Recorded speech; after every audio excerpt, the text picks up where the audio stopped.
ارحم مجھے آج گھر سے لینے آیا تھا۔ اس کی آنکھوں میں ایک عجیب بے بسی، ایک نہ ختم ہونے والی فریاد تھی۔ وہ چاہتا تھا کہ میں اس کی ماں کو معاف کر دوں، وہ سب بھول جاؤں جو ماضی میں میرے ساتھ کیا گیا تھا، لیکن میرے قدم جیسے زمین میں ہی جکڑ گئے۔ ہر قدم میرے لیے بھاری پتھر کی مانند تھا۔ اس کے اندر اب وہ زخم بھرے ہوتے جو وقت نے نہیں بھرے تھے۔ ایک لمحے کو میں نے ارحم کی آنکھوں سے بہتے ہوئے آنسوؤں کو دیکھا۔ وہ آنسو اس کے دل کی گہرائی سے نکل رہے تھے اور شاید ان میں بہت کچھ چھپا ہوا تھا۔ میں نے ایک لمحے کے لیے نگاہیں چرائی، مگر دل میں ایک کسک سی دوڑ گئی تھی۔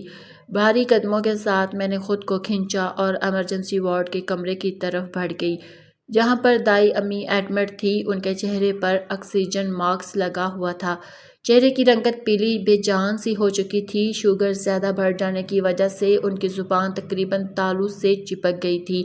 وہ بولنے کے قابل نہیں رہی تھی۔ ان کا منہ جلا ہوا تھا اور آنکھیں یوں کھلی تھیں جیسے زندگی کے آخری لمحات کو دیکھ رہی ہو۔ منظر دیکھنے کے قابل نہیں تھا۔ میرا دل جیسے حلق میں اٹک گیا ہو۔ کمرے میں موجود ہر شخص کی نظریں میری طرف تھیں۔ سب ایک ہی بات کہہ رہے تھے کہ دائی ماں کو معاف کر دو، ان کا دل بوجھ ہلکا کر دو۔ مگر میرے سامنے تو میرا سارا ماضی گھوم رہا تھا، ہر وہ لمحہ، ہر وہ زخم، ہر وہ تکلیف جو میں نے سہ رکھی تھی۔ اس وقت میرا دل چاہ رہا تھا کہ سب چیخ کر کہوں کہ معاف کرنا اتنا آسان نہیں ہوتا۔ میری آنکھوں کے سامنے آج بھی وہ منظر تازہ تھا جب دو ایمبولینس ہمارے گھر کے سامنے آ کر رکی اور مجھے بتایا گیا تھا کہ میرے امی ابا دفتر جاتے ہوئے حادثے میں دنیا سے رخصت ہو گئے۔ یہ سنتے ہی میری سانسیں رک سی گئی تھی اور میں بے ہوش ہو کر گر پڑی۔ ایک ہفتے بعد جب مجھے ہوش آیا تو حقیقت کسی جلزلے کی طرح میرے وجود کو ہلا گئی۔ میں وہ بد نصیب بیٹی تھی جسے اپنے ماں باپ کا آخری دیدار بھی نصیب نہیں ہو سکا۔ ہوش آنے کے بعد تائی امی نے میرے سر پر دوپٹہ رکھا اور مجھے اپنے گھر لے آئی تھی۔ تائی امی کے دو بیٹے تھے، بڑا بیٹا ارحم اور چھوٹا فیصل۔ ارحم جب بھی مجھے دیکھتا نظریں چکا لیتا تھا، جبکہ فیصل سے میری بھائی جیسی دوستی ہو گئی تھی۔ مگر تائی امی مجھے شروع سے ہی ناپسند کرتی تھی۔ ان کی نگاہوں میں ہمیشہ غصہ جھلکتا اور میں آج ان کے رحم و کرم پر ہی پل رہی تھی۔ ایسے میں وہ تائی امی کے گھر رہنے لگی تو تائی امی کی ہر بات میں خاموشی سے مان لیتی تھی، مجھ سے سارے گھر کا کام کرواتی اور چھوٹی بات پر میری طرف ناپسندیدگی ظاہر کر دیتی۔ امی ابا جب زندہ تھے تو میں بہت لاڈلی تھی ان کی۔ ہمارے گھر میں نوکرانیوں کا سلسلہ تھا، کسی نے کبھی مجھ سے کام نہیں کروایا تھا۔ آج ان کی میں ڈانٹ سن کر سب کچھ خاموشی سے کر دیتی تھی۔ کبھی کبھار برتن دھوتے ہوئے ہاتھ کٹ جاتے، برتن گر جاتا، آنکھوں سے آنسو ٹپک پڑتے تو تائی امی مجھے ڈانٹ کر باتیں سنانا شروع کر دیتی تھی۔ میری زندگی بہت عذاب سے گزر رہی تھی۔ ایک دن ناشتے کی میز پر تایا ابو نے اعلان کر دیا کہ ارحم اور زویا کی شادی کر دی جائے گی۔ دونوں کی عمر شادی کے قابل ہو چکی ہے۔ یہ سن کر تائی امی کا خون کھول گیا۔ وہ کہنے لگی، یہ ممکن نہیں ہے، میں اسے اپنے گھر میں کبھی برداشت نہیں کروں گی۔ کوئی بھی لنگڑا لولا لڑکا دے کر اس کی شادی کر دوں، یہ کبھی میرے بیٹے کی بیوی نہیں بن سکتی اور میں اپنے بیٹے کے لیے اپنی بھانجی لے کر آؤں گی۔ تایا ابو کے چہرے پر غصہ نمودار ہوا۔ وہ بولے، خبردار اگر تم نے ایسا کچھ کہا، یاد رکھو یہ میری بیٹی ہے، یہ اسی گھر میں رہے گی۔ میں نے سر جھکا لیا، مگر ارحم نے مسکرا کر میری طرف دیکھا اور فیصل کی خوشی چہرے سے جھلک رہی تھی۔ تایا ابو اپنا فیصلہ سنا کر چلے گئے۔ پھر وہ لمحہ آیا جب تائی امی نے میرے چہرے پر زوردار تھپڑ مارا اور زور سے بولی، تم نے میرے بیٹے کو پھنسا لیا۔ اگر تم یہ سمجھتی ہو کہ میں تمہیں بہو بنا لوں گی تو یہ خواب اپنے دل سے نکال دو۔ ان کے الفاظ میرے دل میں تیر کی طرح چبھ گئے۔ میں خاموش ہی، میرے اندر ایک بار پھر وہی بے بسی لوٹ آئی جس نے مجھے ہر دن چپ رہنے پر مجبور کیا۔ تائی امی کا رویہ مجھ سے دن بہ دن بدلتا ہی جا رہا تھا۔ وہ چھوٹی چھوٹی بات پر مجھ پر ظلم ڈھانے لگتی تھی اور میں خاموشی سے سب سہتی رہی، کیونکہ تایا ابو نے میری اور ارحم کی شادی کی تاریخ طے کر دی۔ ارحم میرے ساتھ بہت خوش تھا۔ وہ چھپ چھپ کر اکثر مجھ سے میری خواہشیں پوچھ لیا کرتا اور میں دل ہی دل میں دعا کرتی کہ سب کچھ خیر و عافیت سے گزر جائے۔ شادی کی تیاریاں زور و شور سے جاری تھی اور ان تمام تیاریوں کا بوجھ تایا ابو کے کندھوں پر تھا۔ گھر مہمانوں سے بھرا ہوا تھا، ہر طرف ایک خوشی کا سما دکھائی دے رہا تھا، لیکن تائی امی کا مزاج بہت خراب اور بگڑتا ہی جا رہا تھا۔ ایسا لگتا تھا جیسے وہ بس موقع ڈھونڈ رہی ہو کہ مجھے اذیت پہنچا سکے۔ منگنی کی رات میں اپنے کمرے میں تیار ہو رہی تھی، چوڑیاں پہنتے ہوئے دل میں ہلکی سی امید تھی کہ شاید شادی کے بعد میرا نصیب سنور جائے اور تائی امی کا رویہ بھی میرے ساتھ بدل جائے۔ اتنے میں فیصل کمرے میں آیا اور اس نے ہنستے ہوئے کہا، بھابھی آج تو بہت پیاری لگ رہی ہے، بھائی دیکھ کر خوش ہو جائے گا۔ میں بھی اس کے مذاق میں اس کی بات کا جواب دے دیا کرتی، لیکن اچانک کمرے کا دروازہ بند ہو گیا اور باہر سے کسی نے کنڈی لگا دی۔ ہم دونوں زور زور سے دروازہ پیٹنے لگے مگر گھر میں جنریٹر کا شور تھا، کوئی ہماری مدد کو نہیں آ سکا۔ اچانک فیصل نے میرا دوپٹہ سر سے کھینچ کر نیچے پھینک دیا۔ میں گھبرا کر پیچھے ہٹی اور کانپتی آواز میں اسے کہنے لگی، تم کیا کر رہی ہو؟ مگر وہ زور زور سے ہنسنے لگا اور بولا، ارے بھابھی میں تو مذاق کر رہا ہوں، آپ کی تیاری خراب کر رہا ہوں، چھوٹا دیور ہوں، تنگ کر رہا ہوں۔ یہ کہہ کر اس نے میرے چہرے پر ہاتھ مارا، لپسٹک بھی پھیل گئی، زیور نوچنے لگا اور میں سکتے میں کھڑی رہ گئی۔ کچھ ہی دیر بعد دروازہ کھلا تو سامنے پورا خاندان کھڑا تھا، سب کی نظریں مجھ پر جم گئی۔ میرا دوپٹہ سر سے اترا ہوا تھا اور زیورات بھی ادھورے لگ رہے تھے۔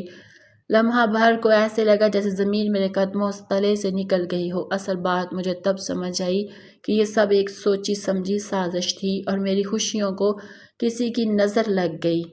کچھ ہی دیر میں سب بڑے ہال میں جمع ہو گئے اور میں سب کے درمیان یوں کھڑی تھی جیسے کوئی بہت بڑا مجرم ہو، جس نے کوئی بہت بڑا جرم کر دیا ہو اور ہر نگاہ مجھ پر گڑی ہوئی تھی۔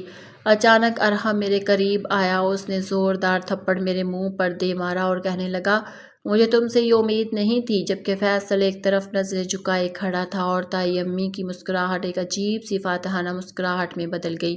وہ بولی، میں نہ کہتی تھی یہ گندا خون ہے، میں اسے اپنی بہو نہیں مانوں گی۔ میری آنکھوں سے آنسو بہنے لگے اور میں تائی ابو کے قدموں میں بیٹھ گئی۔ میں روتے ہوئے کہنے لگی، آپ میرے باپ جیسے ہیں، میں نے کچھ نہیں کیا، آپ میرا یقین کریں، میں تو ہمیشہ سے آپ کو اپنے باپ کی جگہ سمجھتی ہوں۔ پھر میں دوڑ کر فیصل کے پاس گئی، میں بے بسی کی انتہا پر تھی۔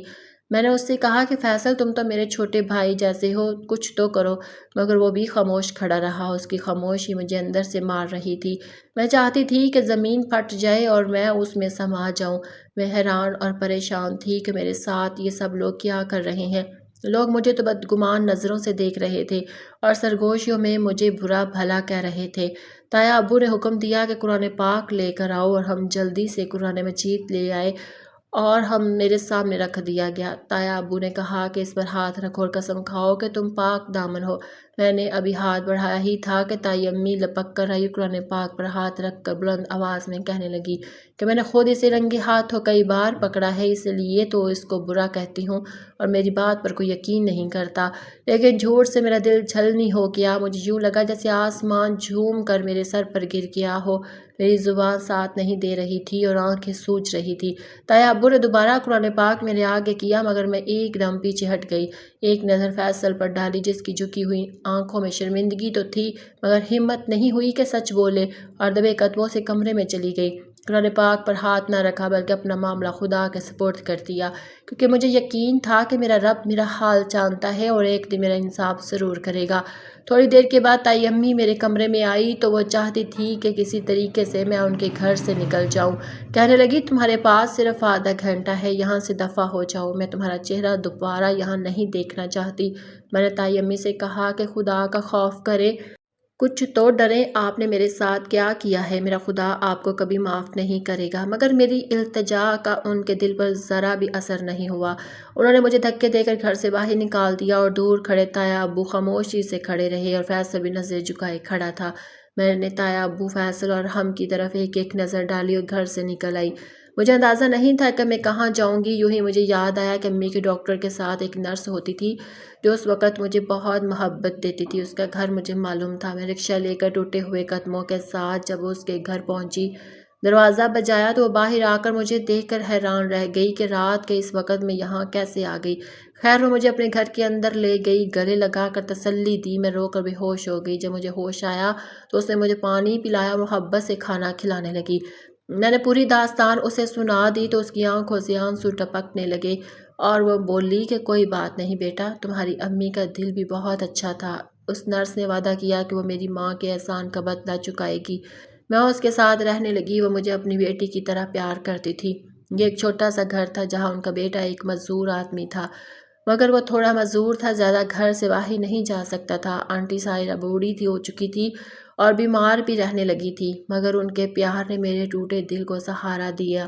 ان دونوں آنٹی ساحرہ بہت بیمار رہنے لگی تھی۔ ایک دن وہ روتے ہوئے بولی کہ ان کی طبیعت ٹھیک نہیں، وہ مجھے گھر میں اکیلا چھوڑ کر نہیں جا سکتی۔ انہوں نے مجھ سے درخواست کی کہ میں چاہتی ہوں کہ تم رحمان کے ساتھ نکاح کر لو، یوں تمہارا بھی تو کوئی نہیں ہے، چاہے وہ تھوڑا معذور ہے مگر وہ تمہاری بہت رکھوالی کرے گا اور تمہاری عزت کرے گا۔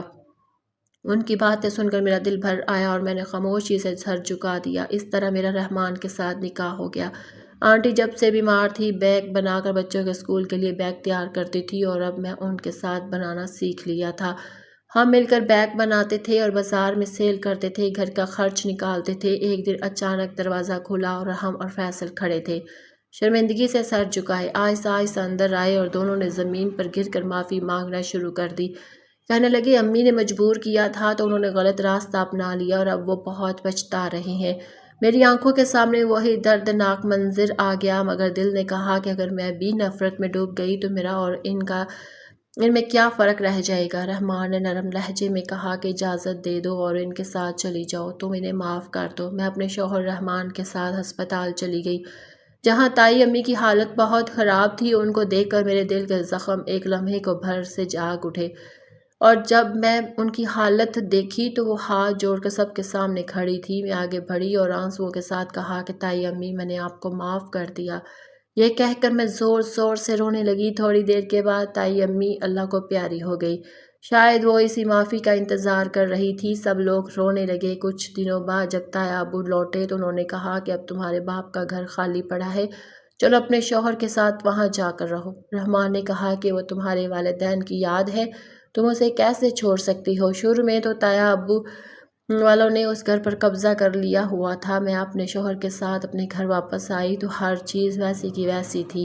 والدین کی تصویریں دیوار کی طرف مائل تھی، جیسے ہلکی سی مسکراہٹ ان کے چہروں پر آ گئی ہو۔ دل میں ایک ہلکی سی تسکین آئی کہ شاید اب ہماری زندگی میں کچھ سکون آ جائے گا۔ ناظرین، آپ کو ہماری آج کی کہانی کیسے لگی؟ کمنٹ سیکشن میں اپنی قیمتی رائے کا اظہار ضرور کیجیے گا۔ اس طرح کی مزید سبق آموز کہانی سننے کے لیے چینل کو سبسکرائب کریں، ویڈیو کو لائک کریں اور زیادہ سے زیادہ شیئر کریں۔ پھر ملتے ہیں ایک نئی اور سبق آموز کہانی کے ساتھ، تب تک کے لیے اپنا بہت سارا خیال رکھیے گا۔ شکریہ، اللہ حافظ۔